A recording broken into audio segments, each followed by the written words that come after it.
हाँ जी, सर्दी आ चुकी है तो कॉफ़ी तो बनाना लाजमी है। तो कॉफ़ी की रेसिपी रेस्टोरेंट स्टाइल में लेके आई हूँ। मुकम्मल रेसिपी देखें ताकि आप लोग भी घर पे बना सकें।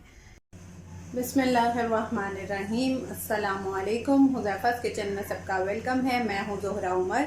आज मैं लेके आई हूँ आप लोगों के लिए कॉफ़ी बनाने का बहुत आसान तरीका, जो कि झटपट बन जाएगी और प्रॉपर क्रीमी और फ्लफ़ी बनेगी, जिस तरह आप मार्केट से जाके या बाज़ार से पीते हैं शॉप वगैरह से, इंशाल्लाह वैसी ही बनेगी। चलिए चलते हैं रेसिपी की तरफ। जी, तो सबसे पहला स्टेप है, पूरी मुकम्मल वीडियो देखनी है। मैंने छोटी छोटी चीज़ें सारी गाइड करनी। कॉफ़ी बनाना तो हर किसी को आता है, बट प्रॉपर जो बाज़ार वाली होती है वो किस तरह से बनती है वो स्टेप लाजमी देखिएगा और हर चीज़ को नोट कीजिएगा, पूरी रेसिपी देखिएगा।